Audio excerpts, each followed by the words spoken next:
Welcome to the Sales Influence Podcast, where we talk about finding the why in how people buy. I'm your host, Victor Antonio. Thank you for joining me again. You know I appreciate you. So this morning I'm talking to a real good friend of mine, Milton Olave. I've known Milton for years. And we were talking about motivation. So this podcast is about motivation, and then I'm going to tie it back into sales. And we were talking about motivation, and I said, Milton, one of the things I just don't like. He said, what is that, Victor? And I said, vision boards. Do you know what a vision board is? You ever see these vision boards? I've seen these so many times. A vision board is basically you put some type of cork board, magnetic board, doesn't matter. Put a board on your wall. And then what you're supposed to do is put things that you dream about having on that board. For example, put a picture of a mansion you like to own with a giant pool, maybe a seaside ocean view condo, or a new car, a Bugatti, Lamborghini, take your pick. Or maybe you want to go to some exotic place that nobody's ever been to before, and whatever it may be, you put all these things on your vision board. And a lot of people don't have one thing. They have like 5 or 10 things, if not more, on the board. And vision boards, I don't know, you tell me. You could respond to this podcast. I'll read the comments. But they irritate me. Yes, I said it. Vision boards irritate me for several reasons. One, they're hypocritical in the sense that on one hand, we say we don't want to be materialistic, but everything on that vision board is about materialistic things. Things I want to own, possessions I want to own. And I find that ironic that people who preach on one hand, it's not about what you own, turn around and put a vision board with material things on the board. And again, I get it. So let me just back off a little bit. I am not saying that you should not have aspirations. That's not what I'm saying. We all want to have goals. We all want to have aspirations of where we want to go, where we want to be, or, dare I say, what we want to have. But when I look at a vision board, it is aspirational, not situational. That's the key phrase here. That's the key turn phrase. It's aspirational, not situational.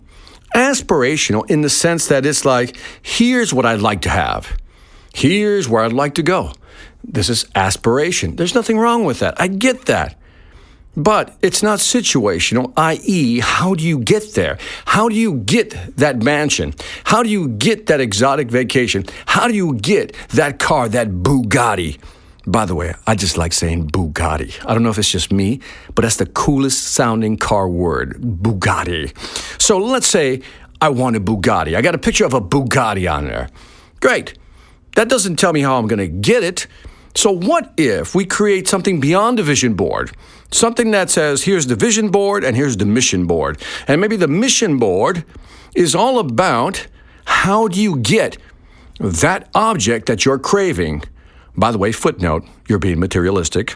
But nonetheless, sometimes we just want things, and that's okay. Let's say you want that Bugatti. So what is our mission board? What do I mean by a mission board? Yeah, I just made that up. A mission board is how do I get what's on my vision board? So how do I get there? Let's break it down so you can get an idea. Remember, aspirational versus situational. Aspiration, vision board. Situational, how do you get it? Mission board. So let's say that Bugatti costs $240,000. And let's say that you are determined to pay cash for that baby. Because if you're going to buy it, you might as well buy it. There's no point in, paying interest on a depreciating asset. And if you have to buy a Bugatti on payments, you have to ask yourself, can you really afford it? So let's say that you want to build towards that Bugatti. It's on your vision board, and the mission is to get that Bugatti. So what I would like you to put on your mission board is how you're going to get it. And here's what you would write. First of all, you make a decision. We're going to pay cash. $240,000. Now, I don't know what a Bugatti costs, but I think that's a good number. Now, to get to $240,000, you have to, let's say, earn, after all expenses, $20,000. Let's keep it simple. Let's just say that you have to earn $20,000 every month And if you take 20,000 times 12, that's how I got to the number, you get 240,000. Said another way, the Bugatti's $240K. If I can pocket $20,000 every month, I can get that Bugatti. So how do you get there? Well, step number one, let's say you're a salesperson, which I hope you are. And let's say that on average, when you close a deal, you make $5,000, right? $5,000, keeping the numbers easy here. So that means per month, you have to make 4 sales. That's 4 times 5,000, that's your 20,000 to get your 240,000.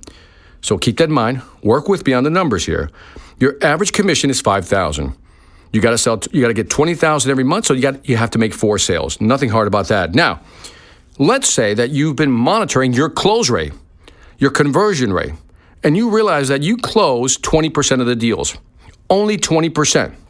Now, if you only close 20% of the deals, that means you have to have 20 deals in your pipeline in order to close 4 a month. How did I do that number? Real quick in case you didn't get it.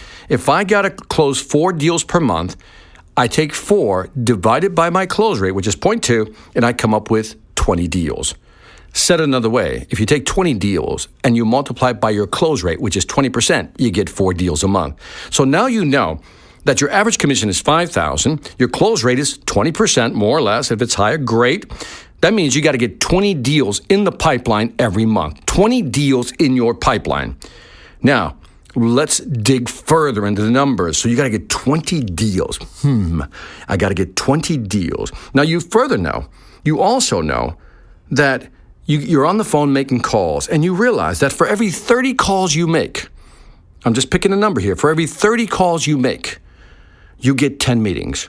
For every 30 calls you make, you get 10 meetings, and out of every 10 meetings, maybe you close 1 deal. You with me so far?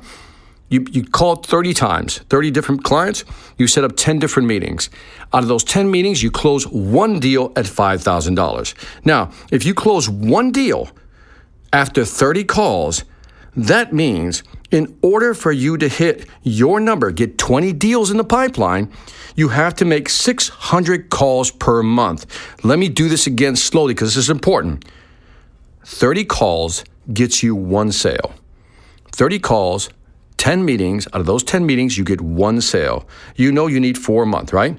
But we also know that we need 20 deals in the pipeline because of our close rate.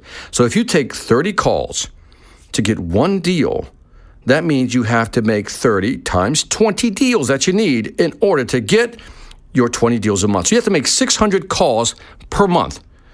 600 calls, which means that the average month has 22 working days. That means you have to make 27 calls every day in order to ensure that you close 4 deals every month. Now that is situational. That is a mission statement. That is called knowing your numbers, breaking down your numbers.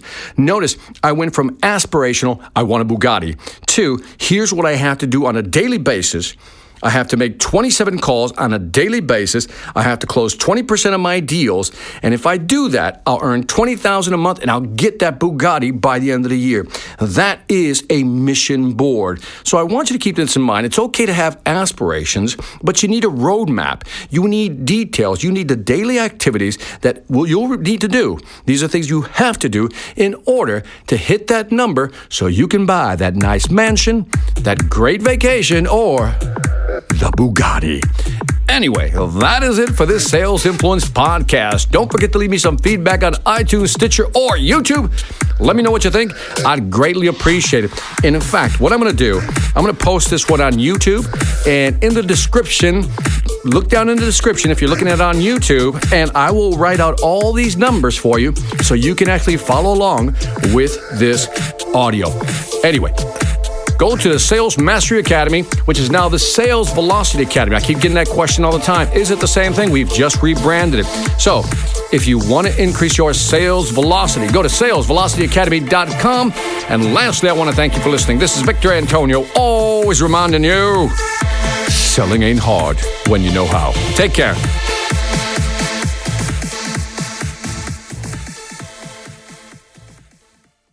Hi, I'm Victor Antonio. I'm an author, sales trainer, and keynote speaker. I'm often asked, What makes a great speaker? Is it someone who delivers real content that the audience can use? Is it someone who engages the audience so they're part of the learning experience?